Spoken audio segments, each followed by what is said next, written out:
Shalom Bapak Ibu dan saudara-saudara sekalian. Selamat pagi, salam sejahtera bagi kita semua.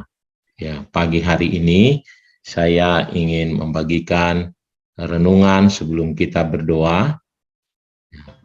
Bapak Ibu, kemarin kita mendengar renungan dari Bapak Pendeta Christian, menjadi perantara ya.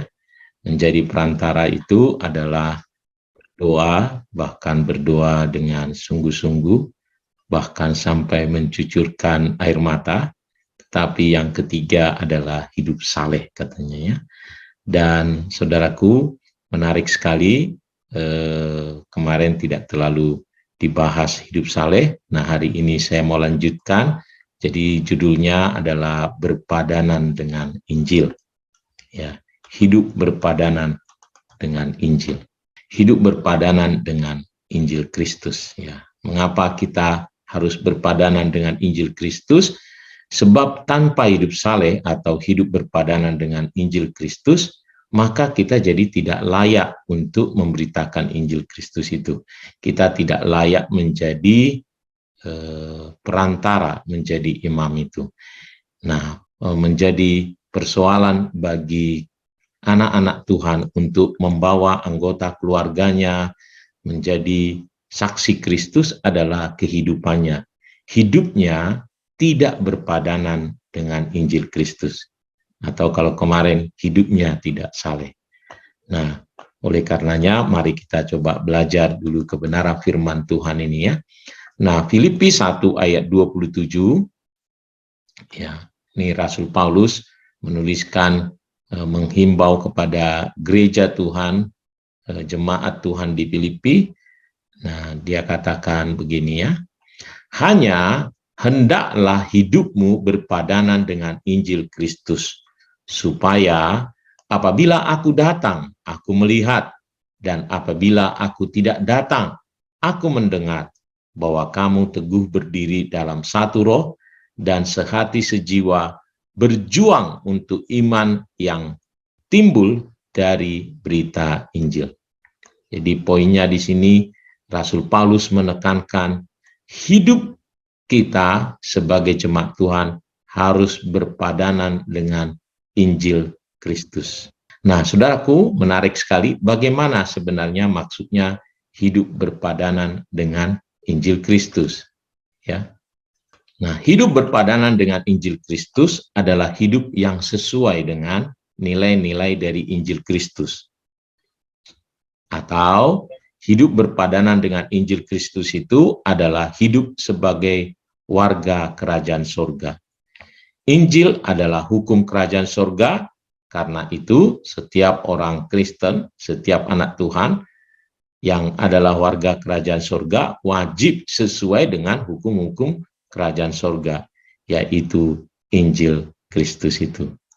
Nah, jadi mengapa banyak anak-anak Tuhan ya tidak punya power, tidak punya kuasa, dan tidak punya kuasa untuk menyatakan Injil, sehingga orang-orang di sekitarnya tidak mengenal Kristus, orang-orang di lingkungan sekitarnya tidak melihat Kristus yang hidup dalam dia.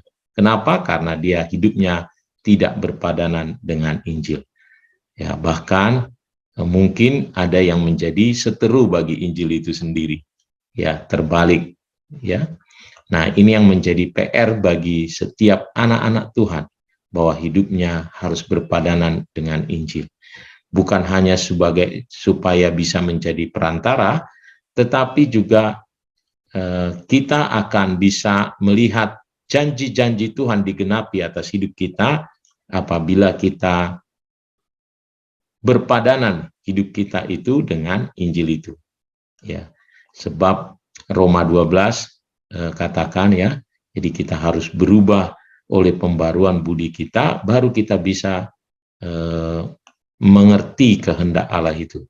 Ya, memahami, lalu kita juga bisa beriman atas kehendak Allah, kita bisa menjalani kehendak Allah, kita bisa menikmati janji-janji Allah dalam hidup kita.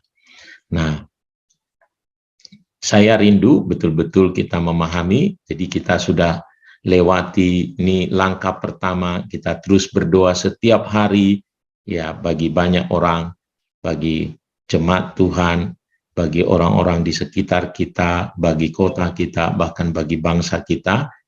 Tetapi yang sangat penting lagi yang tidak boleh dilupakan adalah kemarin itu bicaranya hidup saleh atau hidup berpadanan dengan Injil Kristus ya.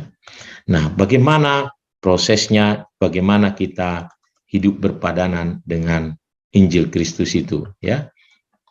Nah, hidup yang berpadanan dengan Injil Kristus itu pertama adalah hidup mengenal Kristus.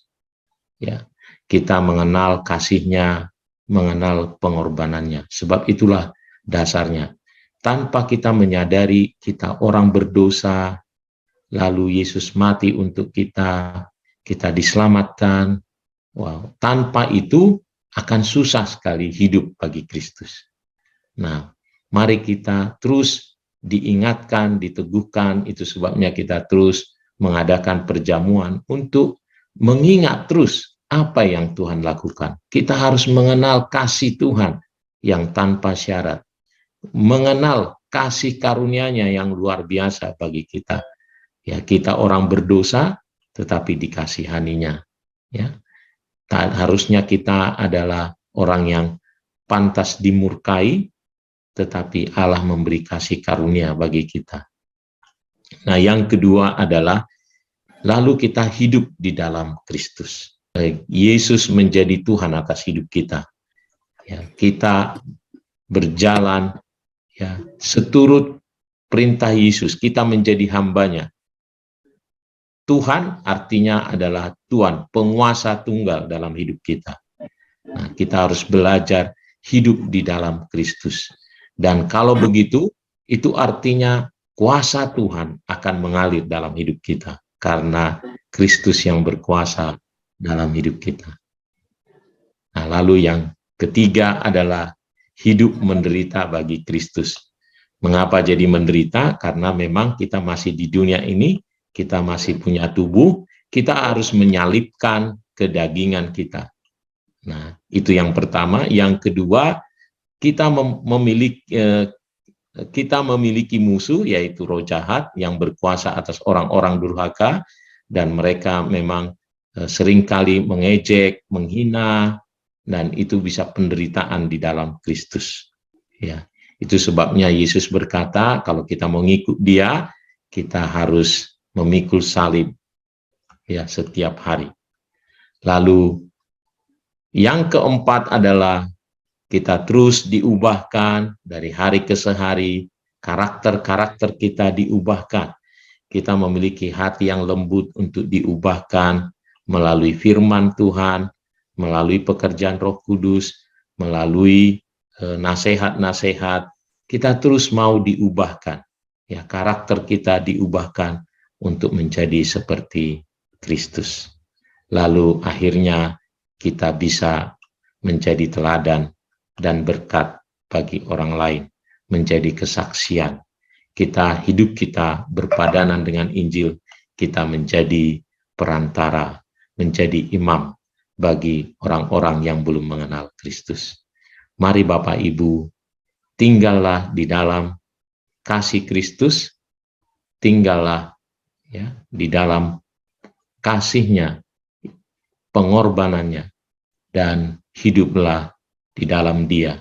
Mari kita ikut menderita bagi Kristus, menyalibkan daging kita, kita berani mau memikul salib, dan berubah dari hari ke hari.